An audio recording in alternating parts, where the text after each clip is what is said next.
پہلے نمبر پر ایک ایسا غلام جو اپنے مالک کی اجازت کے بغیر بھاگ جائے جب تک وہ واپس نہیں آتا اس کی نماز قبول نہیں ہوتی۔ دوسرے نمبر پر ایک ایسی عورت جو اپنے خاوند کو ناراض کر لیتی ہے جب تک اس کو راضی نہیں کر لیتی اس کی نماز قبول نہیں ہوتی۔ تیسرے نمبر پر ایک ایسا انسان جو لوگوں کو نماز پڑھاتا ہے لیکن لوگ اس کے گناہوں کی وجہ سے اس کے پیچھے نماز نہیں پڑھنا چاہتے، اس کی بھی نماز قبول نہیں ہوتی۔ رسول اکرم صلی اللہ علیہ وآلہ وسلم کا ارشاد ہے کہ ہمارے اور کافروں کے درمیان فرق صرف نماز کا ہے، لہذا جس نے نماز چھوڑی اس نے کفر کیا، یعنی اس نے اسلام چھوڑا، کفر میں داخل ہو گیا۔ حضرت ابن عباس رضی اللہ تعالی عنہ سے روایت ہے رسول اکرم صلی اللہ علیہ وآلہ وسلم نے ارشاد فرمایا کہ اللہ تعالی بندے کے 3 قسم کے گناہ معاف نہیں کرے گا۔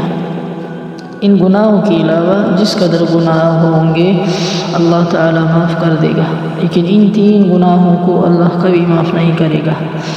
اس میں پہلے نمبر پر کہ اللہ تعالی کے ساتھ کسی کو شریک ٹھہرانا، دوسرے نمبر پر جادو کرنا یا کرانا، اور تیسرے نمبر پر اپنے مسلمان بھائی کے ساتھ حسد کرنا، یعنی جن میں یہ 3 گناہ ہوں گے اللہ تعالی ان کو کبھی معاف نہیں کرتا۔ یعنی اگر کوئی آدمی ان گناہوں سے توبہ کیے بغیر مر جاتا ہے تو اس کو معاف نہیں کیا جائے گا۔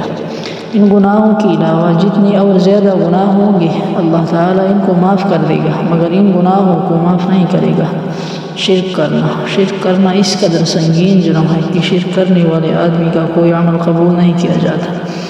اسی طرح جادو وہ بدترین گناہ ہے جو آدمی کو ایمان سے خارج کر دیتا ہے، اور حسد کرنا یہ بھی ایک ایسا زہریلا گناہ ہے جو آدمی کی سالوں سال کی تمام نمازیں، عبادات، صدقات اور دیگر قبول عبادات ایک لمحے میں ضائع کر دیتا ہے۔